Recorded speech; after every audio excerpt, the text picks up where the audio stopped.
오늘 우리에게 주신 하나님의 말씀은 에스겔 18장 10절로 13절 말씀입니다.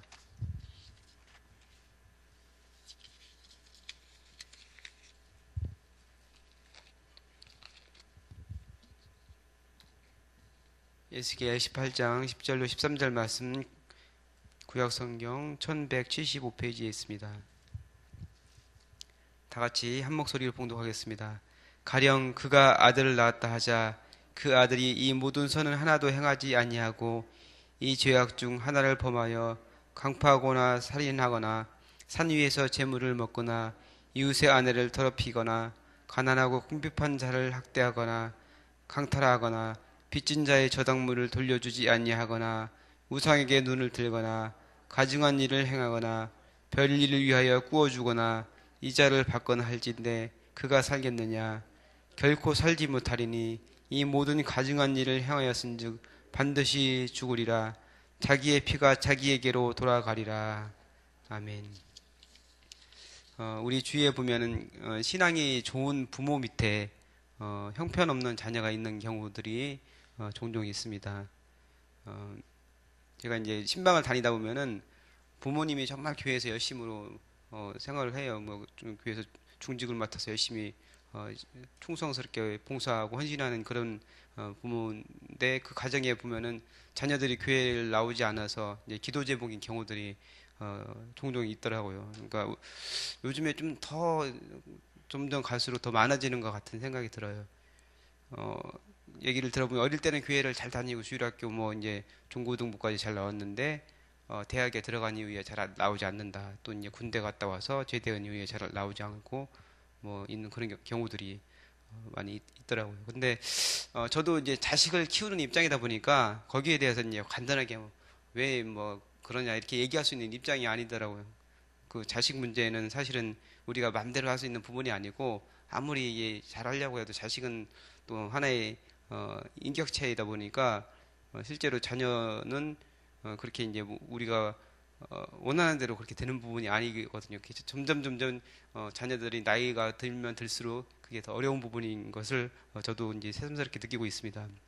성경에도 보면은 그런 훌륭한 인물들 그 자녀들이 엉망인 경우가 있어요. 많이 좀 발견할 수 있는데 이제 엘리의 두 아들 홈니와 비느하스는 그 사사이면서 대제사장이었던 그 엘리의 그 아들들이었는데 정말 형편없고 하나님께서 이 사람들의 악한 것 때문에 이 사람들 죽이기로 작정하셨다고 성경에 나와 있거든요. 그러니까 얼마나 나쁜 행동을 했는지를 알 수 있습니다. 그러니까 제사를 그 제사장의 아들로서 이제 그 아버지를 이어서 이제 제사장을 역할을 감당하는데 제사를 드리기 위해서 백성들이 오면은 그걸 제사를 드리기도 전에 이제 고기를 뺏어 가지고 자기가 먹고 뭐 이런 행동을 하고 또한 그 성막 안에서 이제 섬기는 그런 여인들하고 또 성적인 관계를 갖기도 아주 형편없는 그런 사람들이었어요. 그래서 결국에는 전쟁에서 하루아침에 죽게 되는 그런 아주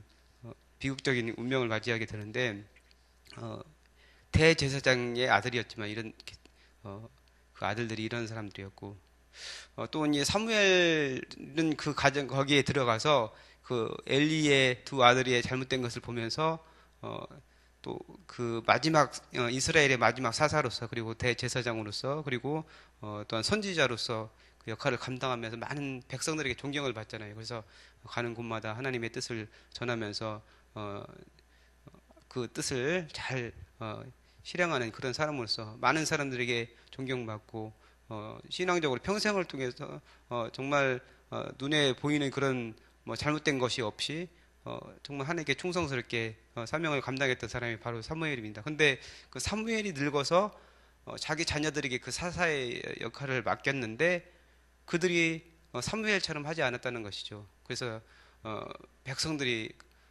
사무엘에게 와서 당신의 자녀들 때문에 우리가 너무나 힘드니까 우리에게 왕을 세워 주십시오. 이렇게 할 정도로 그 자녀들이 좋지 않았다는 거예요. 그러니까 성경에 보면은 그 자녀들이 뇌물을 받고서 재판을 굽게 판결했다. 어, 공정하게 공평하게 이게 판단을 재판이라는 것이 잘못한 사람은 잘못한 것을 대해서 벌을 받고 잘한 사람은 잘한 대로 이제 뭐 상을 준다든지 아니면은 그 억울한 일을 당하지 않도록 해야 되는데 뇌물을 받고서 그것을 잘못하게 되면은 얼마나 그거는 죄입니까? 근데 그렇게 했다는 거예요. 그 위대한 사무엘의 아들들이 이런 일들을 했다는 것이죠.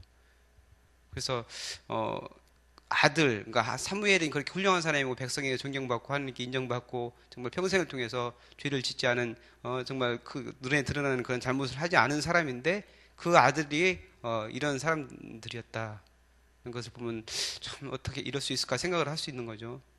또 이제 이스라엘 왕 중에서 히스기야 왕 우리가 뭐 많이 좋아하는 그런 왕이죠. 그래서 설교의 주제로 삼는 경우도 많이 있는데 히스기야 왕은 성군으로 다윗 이후로 가장 많은 사람들이 존경하는 그런 왕입니다. 그래서 이스라엘에서 성군으로 추앙받는 그런 왕이고 실제로 그 히스기야 왕에 대해서 많은 일들을 했잖아요. 우상을 다 깨부수고 산당을 없애고 신앙 개혁과 또한 말씀을 통해서 이제 부흥할 수 있도록 여러 가지 이스라엘 안에서 훌륭한 일들을 많이 했고 그리고 병이 들었을 때 하나님께 기도를 해서 15년 생명 연장을 받은 그런 왕, 하나님께도 정말 인정받은 그런 왕이었는데, 근데 그 아들 므낫세는 유다 왕의 역사에서 유다 역사에서 가장 악한 왕이라고 할 수 있는 사람이 바로 므낫세예요.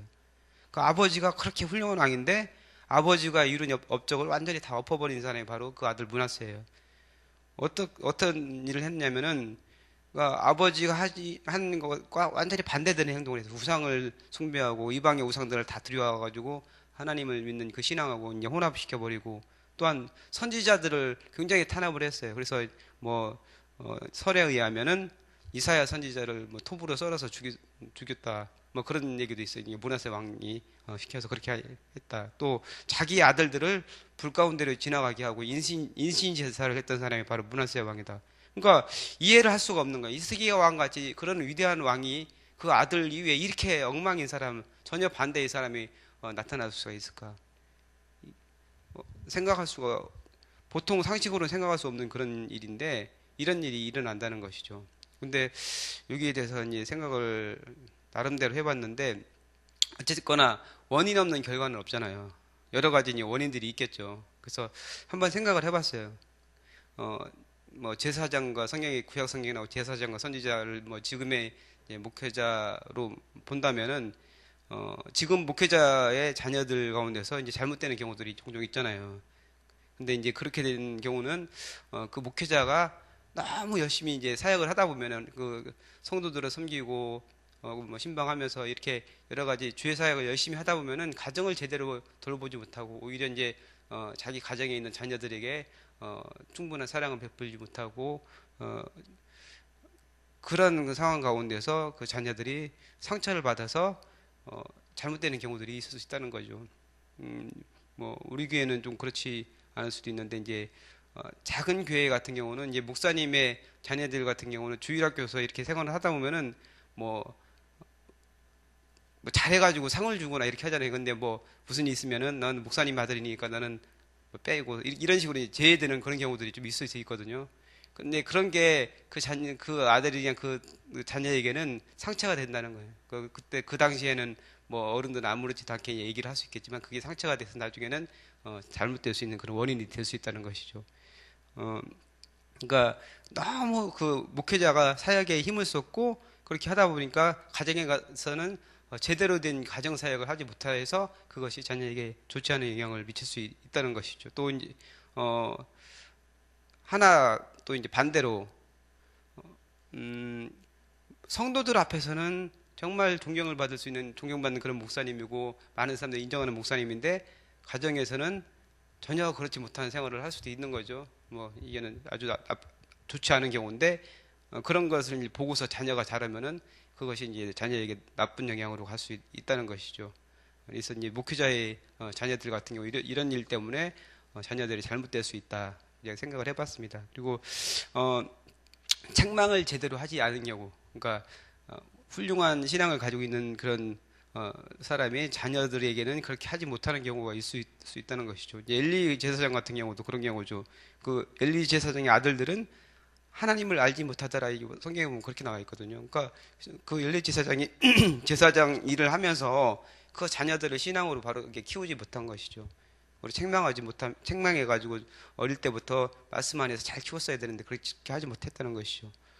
또 이제 아까 제가 히스기 아들 므낫세를 얘기했는데 므낫세 같은 경우는 히스기야가 15년 생명 연장을 받은 이후에 낳은 아들이거든요. 그래서 그 히스기야의 만년에 낳은 아들이다 보니까 얼마나 예뻤겠어요. 그 늙음하게 얻은 아들이기 때문에 그래가지고 너무 예뻐하면서 제대로 책망을 하지 못한 것이 아닌가 그렇게 생각을 할 수가 있습니다. 또 이제 이스라엘 왕 중에서 이제 그 주위에서 뭐 가정적인 그런 상황 말고 주위에서 좋지 않은 영향을 어릴 때부터 받아서 그렇게 된 좋지 않게 된 그런 경우들이 좀 있어요. 그러니까 므낫세 왕 같은 경우도 12세 왕이 됐는데 그때 이제 므낫세 왕 주위에 있던 그 신하들 므낫세 왕에게 조언을 하면서 이렇게 정치를 할 수 있도록 여러 가지 얘기를 해주는 사람들이 이제 주로 친아수르파였다고 그래요. 그래서 그 사람들이 아수르 쪽에 이제 잘 해야 된다. 아수르와 친하게 지내고 정책적으로 또한 정치적으로 그렇게 해야 나라가 잘 되고 부강할 수 있다. 이렇게 이제 얘기했던 사람들이 주위에 많이 있었다는 것이죠. 그래서 그 당시 최고 강대국인 아수르와 가까이 하다 보니까 당연하게 이제 아수르에서 원하는 요구 조건들을 하나씩 들어주기 시작을 한 것이죠. 근데 그렇게 하다 보니까 나라는 그 아수르의 보호 아래에서 아수르의 비호 아래에서 경제적으로는 굉장히 부강하고 오히려 히스기야 왕 때보다 므낫세 왕 때 더 이제 굉장히 잘 살았다고 그래요. 이제 근데 이제 그 잘 사는 것만 가지고 그 왕의 평가를 좋게 할 수는 없는 것이죠.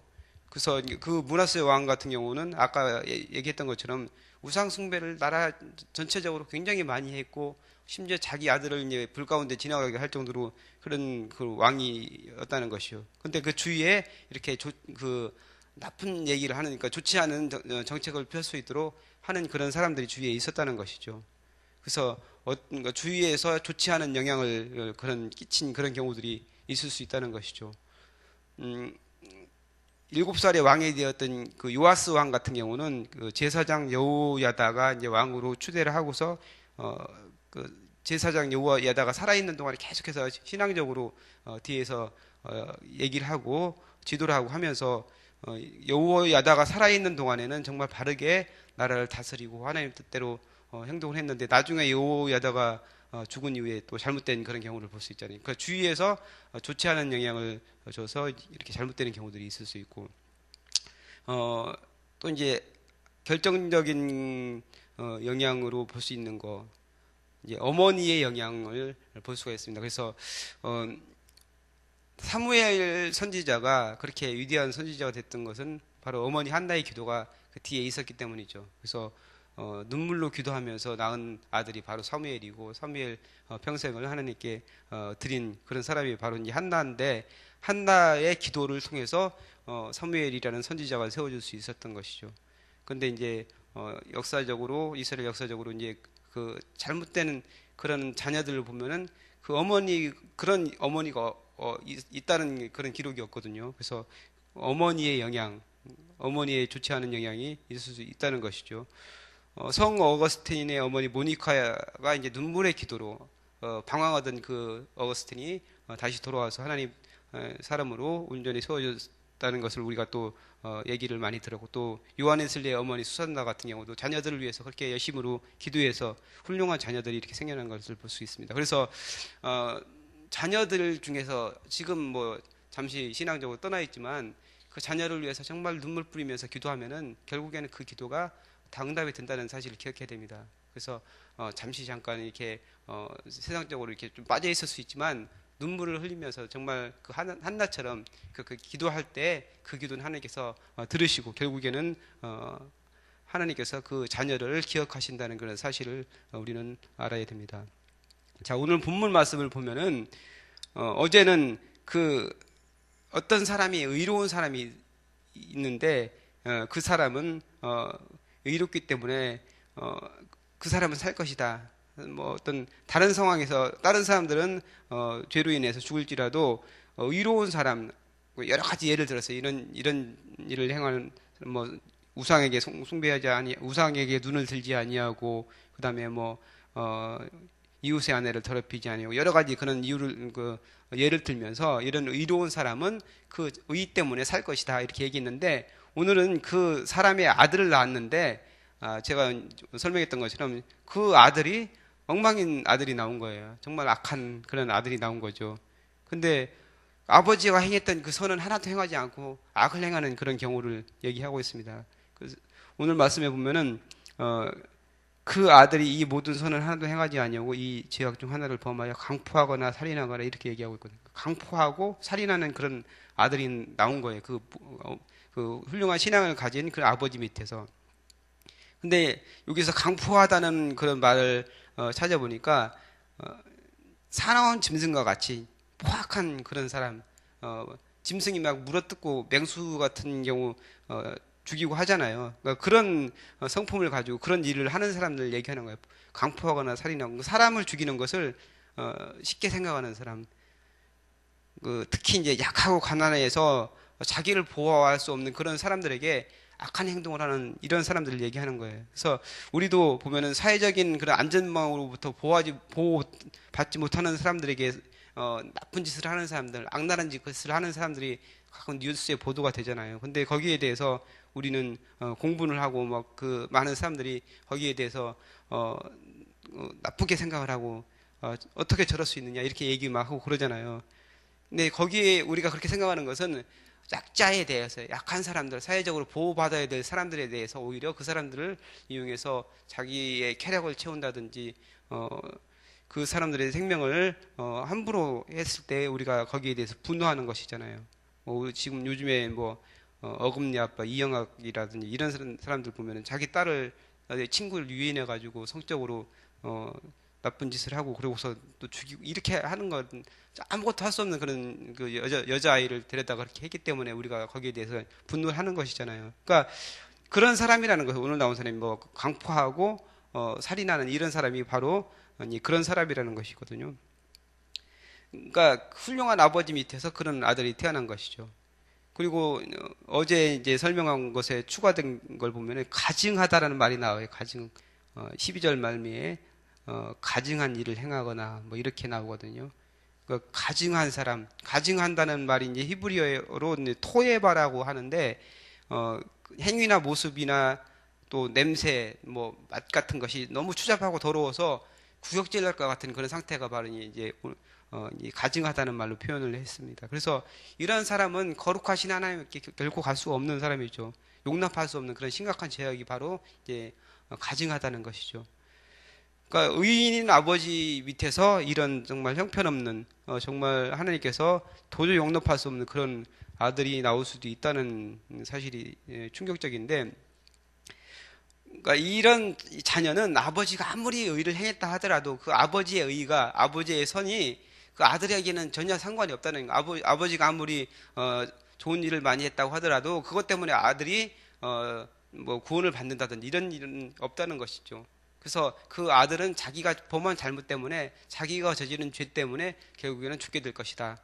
자기가 흘린 피 때문에 자기가 결국은 피를 흘리고 그 피가 자기에게 돌아갈 것이다. 이렇게 얘기하고 있습니다. 그래서 계속해서 지금 얘기하고 있는 것이 개인의 구원은 개인의 하나님과 1대1이 그런 관계고 그 부모라든지 그 자식이라든지 이런 거는 따로따로, 그러니까 한 영혼은 하나님과의 개별적인 관계를 통해서 구원을 받는다. 이런 얘기를 지금 말씀하고 있습니다.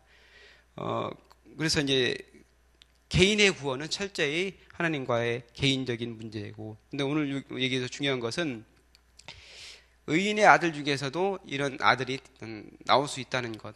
그래서 그러니까 자녀에게 신앙의 유산을 잘 물려주는 것이 정말 우리에게 중요한 겁니다. 그래서 아까 말씀드렸던 훌륭한 어머니 밑에서 정말 훌륭한 그런 자녀가 태어난 것처럼 우리가 자녀를 위해서 우리 자녀 손을 위해서 그렇게 기도를 해야 됩니다. 그래서 우리 가문이 정말 믿음의 명문 가문으로 하나님께서 기뻐하시는 그런 가문이 되면 얼마나 좋겠습니까? 우리가 늘 이렇게 기도하는 것이지만, 그래서 우리가 다른 것을 물려주는 것이 아니고 정말 신앙을 물려주는 그런 사람이 됐으면 좋겠습니다. 그러니까 우리가 바르게 하나님 앞에 서고 또한 자녀를 위해서 늘 기도하고 눈물을 뿌리면서 기도해서 그 자녀가 하나님께서 기뻐하시는 그런 자녀가 될 수 있기를 주님의 이름으로 축복합니다. 기도하겠습니다. 하나님 감사합니다. 오늘 우리에게 주신 그 말씀을 통해서 우리가 깨닫게 되는 것은 정말 신앙의 유산을 잘 물려주어야 된다는 것을 깨닫게 됩니다. 하나님, 우리의 자녀들이 하나님 앞에 올바로 서게 하시고 말씀 가운데 잘 자라서 영역받아서 하나님의 기쁨이 되는 그런 자녀들 될 수 있도록 도와주시고, 우리의 신앙이 자녀 손 가운데 잘 이어져서 정말 하나님을 잘 섬기며 믿음의 명문 가문들로 다 설 수 있도록 주님께서 축복하여 주옵소서. 감사드리며 예수님의 이름으로 기도합나이다. 아멘. 오늘 드리실 공동기도문 말씀 3 공동체입니다.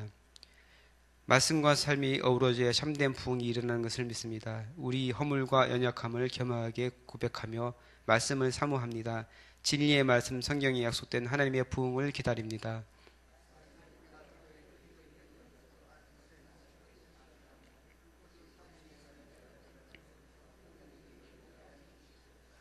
삼위일체 하나님의 임재와 현존으로 사랑의 음성을 들려 주옵소서. 주님, 우리 공동체의 비전을 굳센 믿음으로 거듭하여 선포합니다. 하나님의 말씀에 거룩한 리더십으로 그리스도인의 삶과 세계를 변화시킨다. 아멘. 주기도문 하시겠습니다. 하늘에 계신 우리 아버지, 아버지의 이름을 거룩하게 하시며 아버지의 나라가 오게 하시며 아버지의 뜻이 하늘에서와 같이 땅에서도 이루어지게 하소서. 오늘 우리에게 일용할 양식을 주시고 우리가 우리에게 잘못한 사람을 용서하여 준 것 같이 우리 죄를 용서하여 주시고 우리를 시험에 빠지지 않게 하시고 악에서 구하소서. 나라와 권능과 영광이 영원히 아버지의 것입니다. 아멘. 기도 제목 나누겠습니다. 지금 들은 말씀이 내 삶으로 이어지게 하옵소서.